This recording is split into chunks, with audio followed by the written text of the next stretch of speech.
you know etoposide has been isolated and extracted from the plant, from the mayapple plant? So welcome to this lecture. Today we are going to discuss etoposide, which belongs to topoisomerase 2 inhibitor, and it is responsible for inhibiting the G1S phase. So let's discuss one by one. So etoposide is actually a semi-synthetic derivative of podophyllitoxin that has been extracted from mayapple root. The scientific name of the plant is Podophyllum peltatum, and it is the drug that has been semi-synthetically extracted from the plant.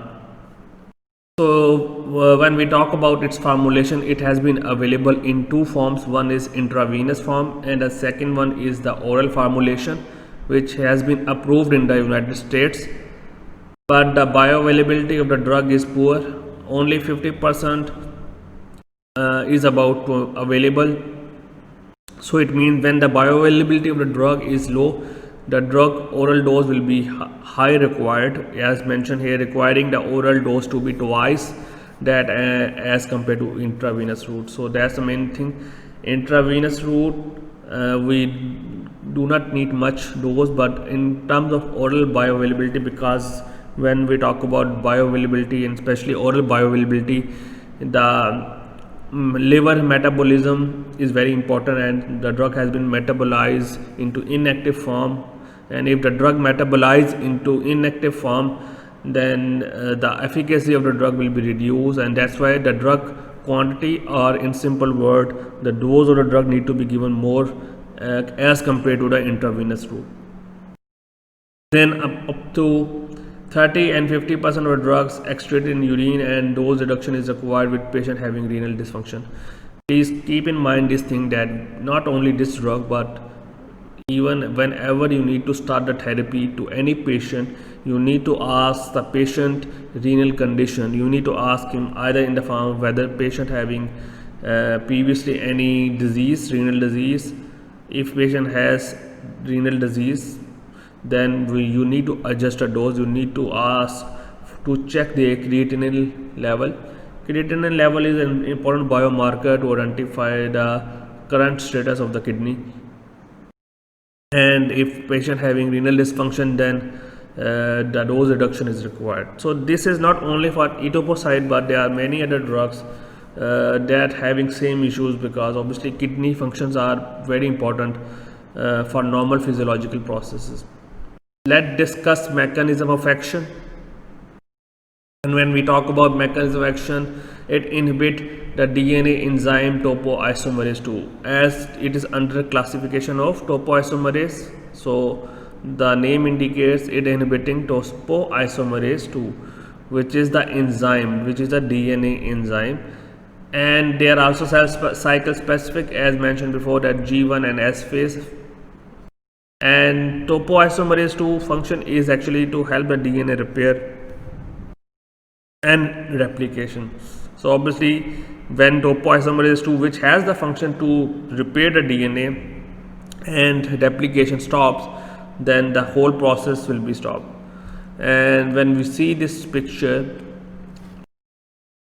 figure A is like the normal process, normal catalytic cycle of topoisomerase, where we have topoisomerase 2 enzyme is responsible for the synthesis or replication of a double-stranded DNA, and they are responsible for formation of non-cleavable complex. What is meant by non-cleavable? As name see, non-cleavable, it means non-breakable complex.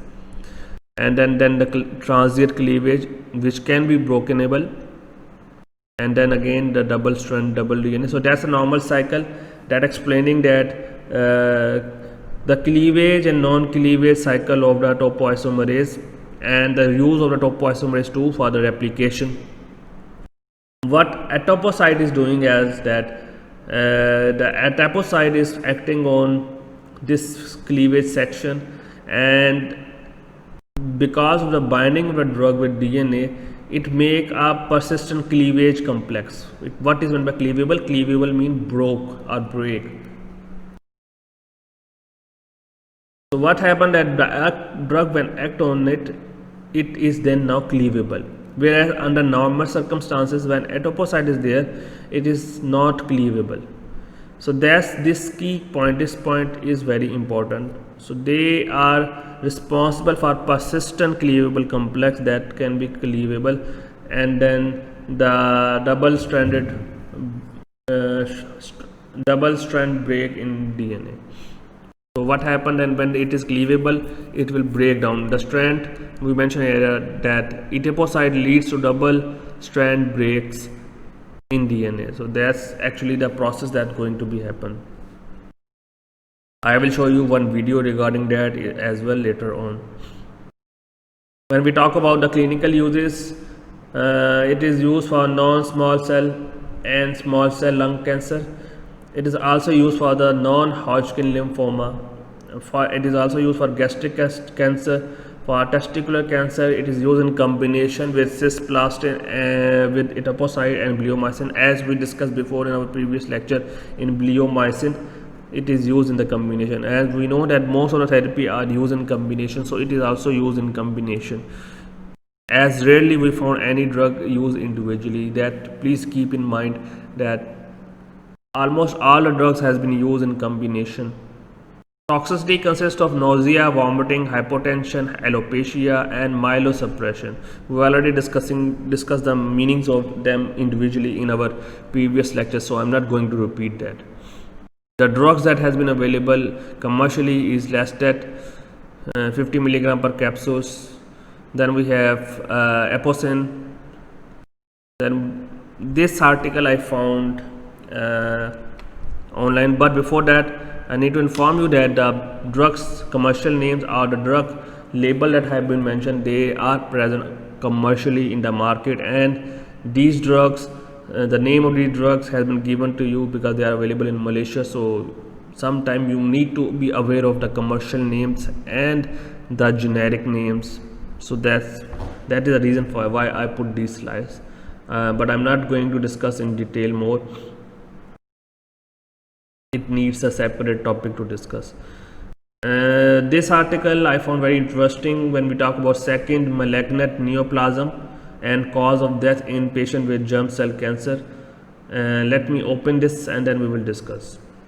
If you take a look on this paper, the title is Second Malignant Neoplasm and Cause of Death in Patient with Germ Cell Cancer, and this paper is about patients that are giving systemic treatment for testicular germ cell cancer. We abbreviate them GCC, are at increased risk for a second malignant neoplasm SMN, and they are going to see, their objective is to see treatment specific risk for SMN and the death national-wide population with GCC with the current standard regimen that they are giving.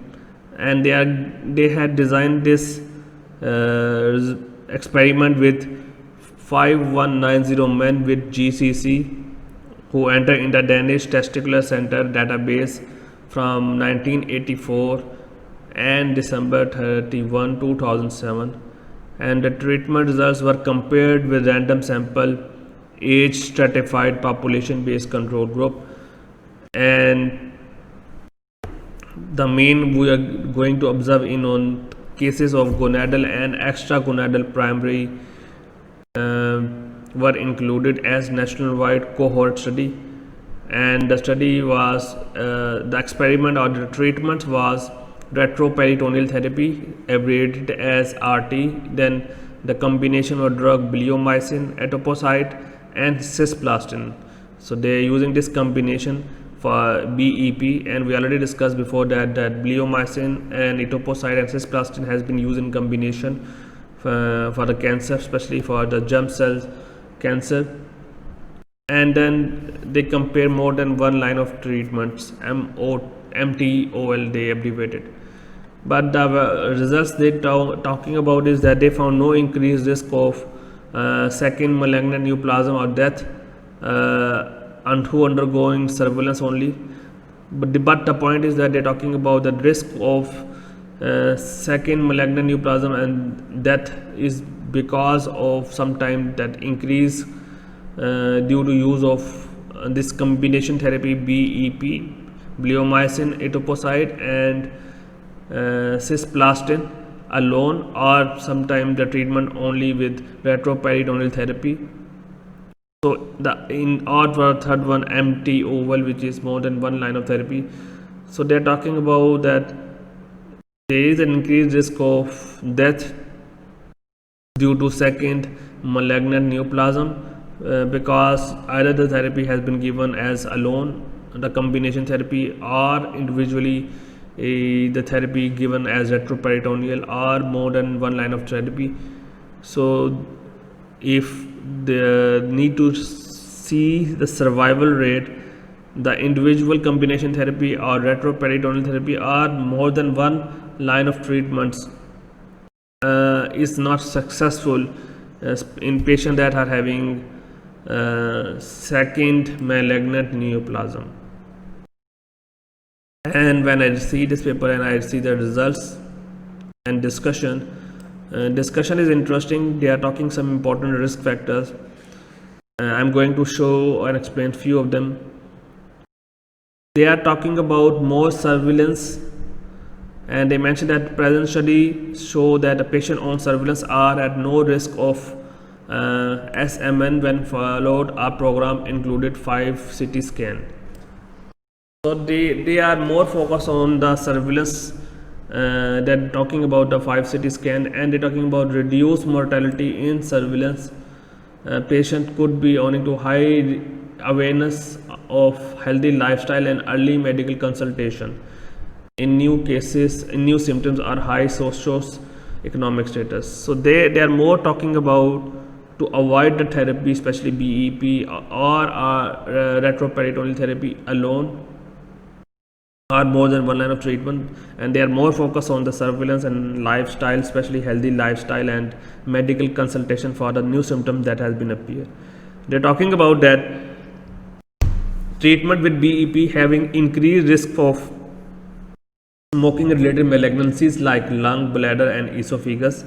The second point. Then they are also pointing out the other facts that smoking but is very bad during this stage, and they are talking about need to be done further experiments on this perspective. Then they are talking about the risk of cancer of soft tissue was increased after BEP treatment. And they are talking about 12 years time. During 12 years time, there will be increased risk of soft tissue cancer. And then they are talking about another complication that need to be evaluated further, that cardiovascular is another life-threatening disease after chemotherapy for patient with GCC. So these 3 points I already have highlighted now. You can read them, and it is very important that in second malignant neoplasm, the treatment alone with BEP or radiotherapy or MTOL is not successful, and they are more focused on the surveillance. I'm highlighting this point, the surveillance program, and including CT scan and the healthy lifestyle and identification of the new symptoms early, and to treat them accordingly. So that's they are talking about, rather than to use the therapy in combination. So that's an interesting topic that I found online, and I want to share with you. So thank you so much for today's lecture. Hope to see you again.